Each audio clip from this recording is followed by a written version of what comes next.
nampaknya memang harus ada sebuah penjelasan yang bisa dijadikan sebagai rujukan seluruh rakyat Indonesia tentang haru biru kehabiban di Indonesia ini.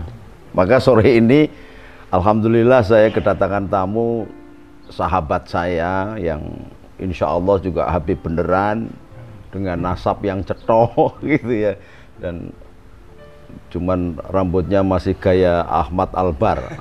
Ahmad Albar ini juga Habib gitu loh.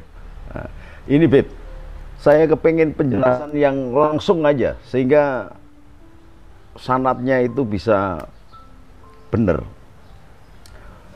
Sebenarnya Habib itu bagaimana sih? Karena seolah-olah di Indonesia ini, kalau saya keliling di dunia, mau di Irak, mau di Iran, mau di Arab, di Uni Emirat Arab, ke Yordan, kok tidak ada penghargaan setinggi yang di Indonesia. Sementara di Indonesia ini seolah-olah kayak wakil Tuhan Habib ini. Sehingga kadang-kadang banyak orang yang tidak paham, mendewa-dewakan, lebih memenuhi perintahnya Habib daripada perintahnya sholat gitu. daripada perintahnya Al-Quran. Daripada perintahnya Al-Quran. Menurut Habib gimana itu? Assalamualaikum warahmatullahi wabarakatuh. Sebelum kita mendengarkan lebih lanjut paparan dari Zen Kribo, saya ingin menanggapi prolog dari Gus Nuril tadi.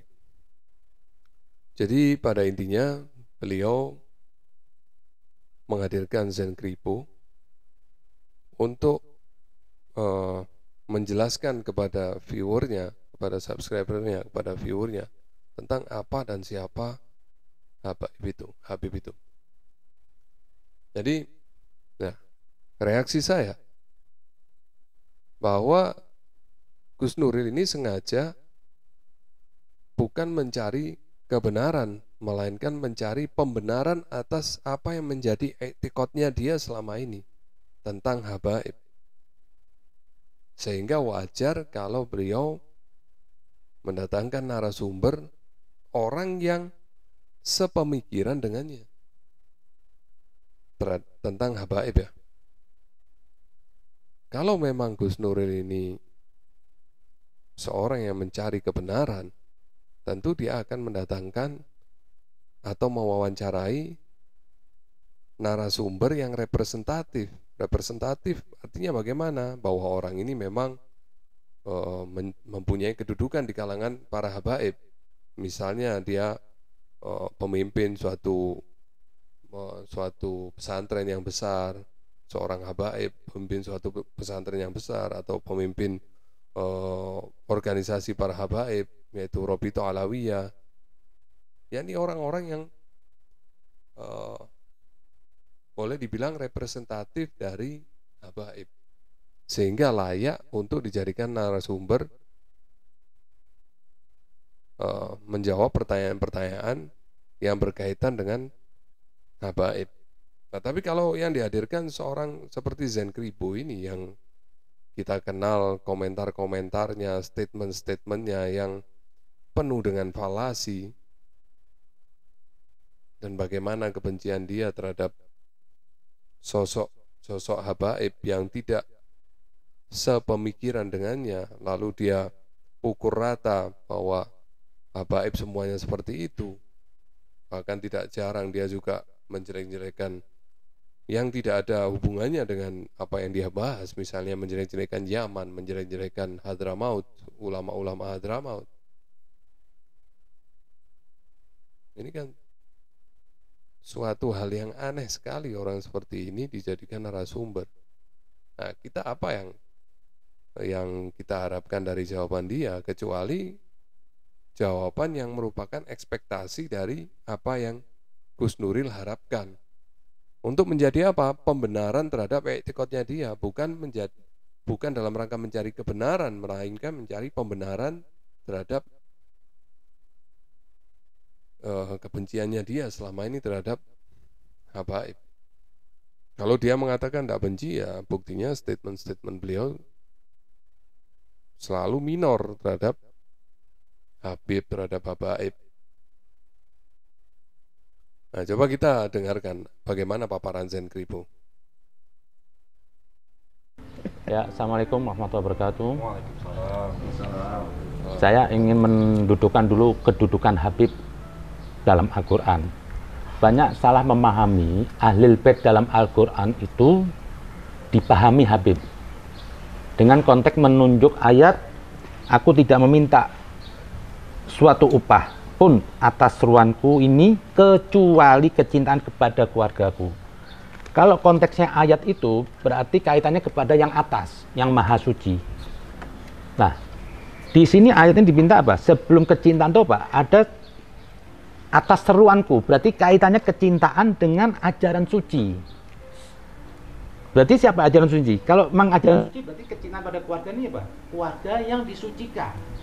Mustahil Allah memerintahkan kecintaan kepada ajaran suci kepada orang biasa atau orang yang tidak suci.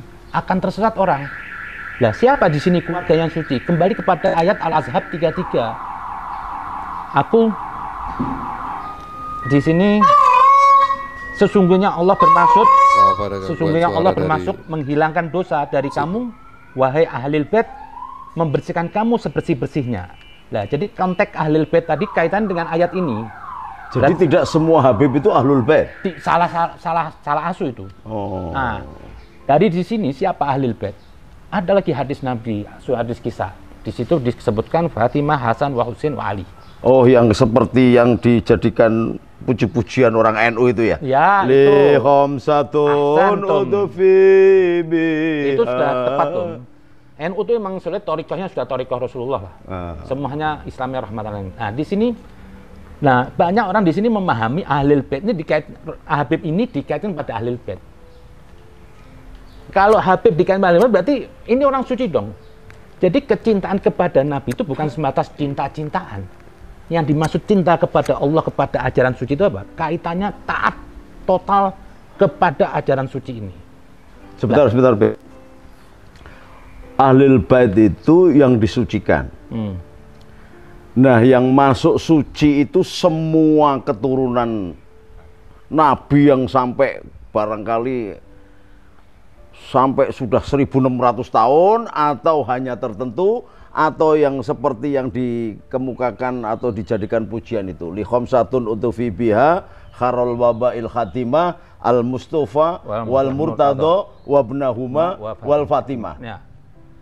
Jadi semua wakil Tuhan itu ditunjuk oleh Tuhan. Rasul itu menjadi Rasul dideklarasikan oleh Tuhan. Nah, waktu Allah menunjuk selain setelah ketiadaan Rasul ini ada kepimpinan yang tadi di Khamsatun. Ini yang dibilang imam orang yang disucikan. Berarti apa? Orang suci Ahlul Bait di sini yang nunjuk adalah Allah Subhanahu wa taala. Lah, setelah itu dia bukan Ahlul Bait. Jadi sebentar, Beb. Jadi Ahlul Bait itu sebenarnya mulai dari Rasulullah sendiri, ya sumbernya, kemudian Sayyidina Ali karamallahu wajah radhiyallahu an, kemudian Sayyidatina Fatimah, Sayyidina Hasan, wa Sayyidina Husain. Itu Ahlul Bait. Itu Ahlul Bait yang disucikan. Yang disucikan kaitannya dengan Al-Ahzab 33. Dengan surat Al-Ahzab 33. Jadi yang lain, yang lain bukan. Kenapa? Yang lain cuma sebatas darah. Saya ini yang dibilang kata orang Habib, saya cuma sebatas darah, enggak ada keistimewaan, enggak ada orang enggak punya kewajiban untuk mentaatin saya. Karena apa? Saya enggak dijamin oleh Allah. Jadi saya bisa juga berlaku fasik. Dalam Al-Qur'an dikatakan surat Al-Hadid 26 mengatakan, dan sungguh kami telah mengutus Nuh dan Ibrahim dan kami berikan kenabian dan kitab wahyu kepada keturunan keduanya. Di antara mereka ada yang menerima petunjuk dan banyak di antara mereka yang fasik. Jadi Habib ini bisa fasik layaknya manusia pada umumnya. Jadi janganlah terlalu mendewa-dewakan Habib. Oke, sebentar. Ya, akhirnya seperti itu yang kita jawab, yang kita terima jawaban dari seorang seperti Zen Kribo. Ayat yang dia kutip surat Al-Ahzab ayat 33. Qul la as'alukum alaihi ajran illa mawaddata fil qurba. Ayatnya benar. Tetapi korelasi dengan para habaib dan penjelasan dia itu yang rancu. mengenai kewajiban mencintai keturunan Rasulullah jelas dari surat Al-Ahzab ayat 33 tadi. Qul la as'alukum alaihi ajran illa mawaddata fil qurba. Katakan ya Muhammad, aku tidak meminta upah atas dakwaku ini kecuali kecintaan kepada keluargaku, kepada kerabatku. Itu benar. Tetapi kalau dikaitkan bahwa di sini habaib dianggap suci, nah itu yang keliru dia. Siapa yang menganggap habaib itu suci, maksum, bersih dari dosa? Enggak ada. Mengenai hadis kisah itu kekhususan kepada Sayyidah Fatimah, Sayyidina Ali, Sayyidina Hasan, Sayyidina Husain, dan Rasulullah sendiri. Dan itu tidak ada perdebatan. Dari dulu sampai sekarang orang meyakini yang maksum ya cuma itu. Nggak ada yang mengatakan bahwa habaib itu maksum, boleh melakukan kesalahan, boleh melakukan maksiat. Nggak ada. Siapa yang berpikiran seperti itu? Ya Anda aja yang berpikiran seperti itu. Yang dimaksud mengikuti habaib itu ya mengikuti torikonya habaib, bukan mengikuti person individunya. Kalau person individunya bisa jadi mereka ada yang fasik. Walaupun saya menganggap bahwa terjadi distorsi tentang makna Habib, makna dari gelar Habib, bahwa semua sayyid adalah Habib, itu saya tidak sepakat, karena faktanya dulu tidak seperti itu. Dulu hanya orang-orang yang memiliki keutamaan akhlaknya, misalnya amalnya, ilmunya, itu yang dipanggil Habib. Yang tergolong orang biasa-biasa aja dipanggil sayyid, syarif, itu biasa. Makanya dulu sedikit sekali orang yang bergelar Habib. Dulu sedikit sekali orang yang baru sekarang ini banyak, marak, semua dzurriyyah dipanggil Habib. Ya kan? Tapi apa yang ingin saya sampaikan bahwa sebenarnya tidak ada yang meyakini bahwa para habaib yang sekarang ini semuanya maksum, nggak ada. Jadi nggak perlu dikait-kaitkan itu, nggak perlu dikait-kaitkan kecintaan masyarakat Indonesia atau kaum muslimin kepada para dzurriyyah itu karena meyakini bahwa semua dzurriyyah adalah suci, bersih dari dosa. Itu nggak ada kaitannya sama sekali, nggak ada. Itu cuman bayangan-bayangan Anda sendiri. Nah, kembali saya ke Gus Nuril, bahwa inilah jawaban yang Anda inginkan dari Zen Kripo. Ini jawaban yang Anda inginkan. Untuk apa? Untuk menjadi pembenaran terhadap etikot Anda selama ini terhadap para dzurriyyah Nabi. Ya? Jadi Anda bukan mencari kebenaran, melainkan mencari pembenaran terhadap pemikiran Anda sendiri. Harusnya kalau Anda memiliki pertanyaan mengenai hal seperti ini, tanya kepada orang yang representatif, misalnya kepada seorang habib yang pemimpin pesantren yang besar, atau kepada tokohnya habaib, orang yang disegani oleh para habaib, atau kepada ketua Robito Alawiyah. Jangan sekarang ada Habib Taufik bin Abdul Qadir Asgaf, yang beliau juga seorang pimpinan pesantren yang besar, muridnya ribuan. Beliau juga mempunyai sanad ilmu yang jelas, belajarnya kepada Sayyid Muhammad bin Alwi Al-Maliki. Beliau pemimpin Robito Alawiyah, organisasi resmi dari para Sada Alawiyin. Itu jelas kalau Anda tanya kepada beliau-beliau ini, tepat. Karena memang beliau ini orang yang representatif. Nah, tapi kalau Anda tanyanya kepada Zen, nah, bagaimana sanad ilmunya Zen? Pernah belajar ke mana? Di mana? Siapa gurunya, sanad ilmunya bagaimana, pemahaman dia bagaimana. Ya, nah kalau sama orang majhul seperti ini tanyanya ya hanya akan meracuni pemikiran viewer Anda. Mohon maaf terpaksa saya sampaikan seperti ini karena ya orangnya sumbernya seperti Zen Kripo ini. Nah, coba kita dengar bagaimana penjelasan dari Habib Taufik bin Abdul Qadir Asgaf mengenai hal ini.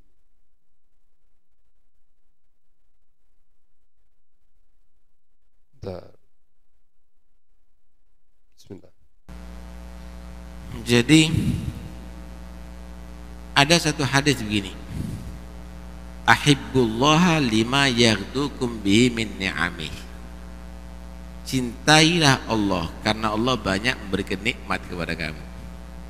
Saya mau tanya, kamu dikasih mata bisa melihat ini, pernah dibelikan sama orang tua kamu mata? Enggak. Pernah nyewa mata ini? Beli mata? Enggak. Bayar pajak? Enggak juga. Telinga, semuanya ini. Cintai Allah karena banyak Allah berikan nikmat kepada kamu. Ujung rambut sampai ujung kaki itu nikmatnya Allah. Wa ma bikum min ni'matin fa minallah. Satu rambut enggak ada orang tua kamu itu yang mengusahakan. Yang kamu pandang ini semuanya makhluknya Allah. Yang kamu dengar itu suara makhluk juga. Apa yang kamu raba itu juga ini milik Allah semuanya. Cintai Allah karena banyak memberikan nikmat. Wa ahibbuni lihubbillah. Nah, kata Nabi, cintai aku Muhammad Rasulullah. Untuk buktinya kamu cinta kepada Allah. Itu orang Yahudi mengaku cinta sama Allah, tapi gak cinta sama Rasulullah. Ditolak. Kenapa? Bukti cinta Allah adalah cinta kepada Nabi Muhammad. Itu orang Nasoro ngaku cinta kepada Allah, tapi gak cinta kepada Rasulullah. Ditolak. Kenapa? Bukti cinta kepada Allah harus cinta kepada Rasulullah. Wa ahibbu ahla baiti lihubbi. Cintailah ahli baitku, turunanku, sebagai bukti cinta kamu kepada aku. Yang aku cinta Nabi tapi gak cinta kepada ahlul bait, ditolak. Kenapa? Bukti cinta kepada Nabi adalah cinta kepada ahlul bait. Karena itu Allah berfirman, Gul, itu perintah kepada Nabi. Terangkan sama Muhammad kepada umatmu, la as'aluk alaihi ajran. Gak usah kamu kasih duit, gak usah kamu kasih tanah kepada Nabi, gak usah kamu kasih apa-apa kepada Nabi, illal mawaddata fil qurba, kecuali cintai kerabatku. Kenapa? Allah Maha tahu bahwa banyak pembenci ahlul bait. Karena itu diingatkan, kepingin kamu balas Nabi Muhammad, maka turunannya kamu cintai, ahlul baitnya kamu cintai. Sampai dibunuh, Sayyidina Hasan diracun, Sayyidina Ali dibunuh, tikam, Sayyidina Husain sampai disembelih, Sayyidina Ali Zabidi diracun. Ada menampakkan kebencian. Ada lagi yang merasa ini kok begini, apalagi di akhir zaman, ahli bait kok banyak yang tidak karuan gini. Dengarkan baik-baik. Kamu cinta kepada orang itu bukan berarti harus kamu nuruti semua kemauannya orang. Kalau misalnya ada di antara turunan Nabi amalnya tidak bagus, berusahalah kamu menjadi dia bagus. Dibimbing, dinasihati, seperti cintanya kamu dengan anak kamu. Paham ya? Kalau ada pasien yang sakit, misalnya Masya Allah korengan semua tubuhnya, masa dokternya benci? Sedih, diusir. Ya jangan, harus telaten gimana caranya dia sampai sembuh. Itu satu bentuk cinta. Bukan cinta itu nuruti, tapi membina gimana caranya sampai dia tadi itu menjadi baik. Gitu. Kadang-kadang orang cinta al-bait, kasih duit terus, kasih itu terus, tapi dia tidak membina untuk jadi orang baik. Keliru, cinta yang keliru. Itu cinta yang tidak rasional, tapi cinta emosional. Paham ya? Nah, jadi bentuk cinta itu bukan karena ngikuti, nuruti terus, tapi bisa membimbing sampai ahlul bait jadi orang baik. Hebat ente. Yang asalnya malas belajar, belajar tak tukono kitab nanti kalau anda mampu itu dan ini, sampai dia jadi alim. Hebat ente. Itu cinta yang rasional, begitu maksudnya. Itu yang pertama. Yang kedua, ada Nabi menyatakan begini, taraktu fikum tsaqalain ma in tamassaktum bihima lan tadillu ba'di abada, kitabullah wa itrati ahli baiti. Aku tinggalkan kepada kamu dua pusaka yang jika kamu berpegang kepada dua pusaka ini gak akan sesat selama-lamanya. Dua ini jangan ditinggalkan, ikuti ajarannya. Pertama kitabullah Al-Quran, kedua itrati ahli baiti, ajaran keluarga Rasulullah SAW, ajarannya habaib. Kamu tidak akan sesat selama-lamanya. Hadis itu sahih, hadis sahih itu. Karena itu keliru sekali kalau ada orang menyatakan wis cinta ono habaib ojo diikuti, melok dengan al ulama warathatul anbiya. Terus habaib warathatu siapa? Warathatu Yahudi, Kristen. Ini perintah Nabi. Lah tapi habaibnya kok gini? Lah kamu ngelihat habib yang begitu, yang dimaksud thariqahnya, ajarannya ikuti.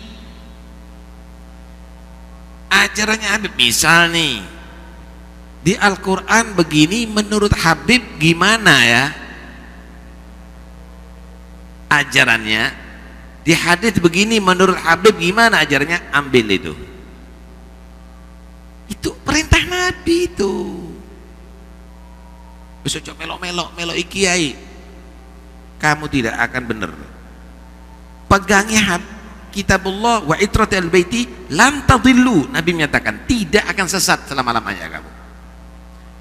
Sekarang ini ada satu program untuk meninggalkan ajarannya habaib, dan itu sudah program daripada musuh-musuh Islam internasional. Meninggalkan Quran nggak mungkin kalau mereka bersuara jangan ikuti Al-Quran, tapi sekarang dimunculkan tinggalkan ajarannya habaib. Tinggalkan ajaran habaib, jangan. Kalau anda meninggalkan itu, tidak akan bisa, kamu akan menjadi benar. Kata Nabi, walan yatafarraqa, Quran dan itrah habaib ini tidak akan berpisah, tetap akan mengawal kaum muslimin hatta yarida alayal haud, sampai dua-duanya bertemu aku ada di telaga Kautsar nantinya. Inti masuk dalam kelompok itu, jangan menyebal. Gak ketemu Nabi nanti ada di telaga Haud nanti.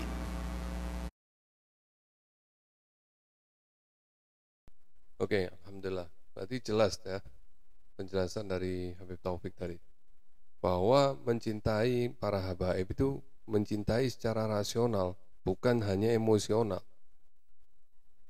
Yang diikuti siapa? Yang diikuti thariqahnya. Kalau ada habaib yang berlaku misalnya maksiat, berbuat fasik, itu tantangan bagi kita untuk membuktikan cinta kita kepada habaib dengan cara apa? Mengajaknya kembali kepada thariqahnya, bukan mendukungnya, bukan mencacinya. Seperti itu. Nah, saya kira kalau bertanya kepada seorang yang representatif seperti beliau ini, kita akan mendapatkan jawaban yang benar, bukan mendapatkan pembenaran atas kesalahan berpikir kita. Itu yang saya maksud. Oke? Kiranya apa yang saya sajikan ini semua bermanfaat. Apabila ada salah kata, itu murni dari saya, dan kebenaran hanya milik Allah Subhanahu wa taala. Wabillahi taufiq wal hidayah wal afu minkum. Wassalamualaikum warahmatullahi wabarakatuh.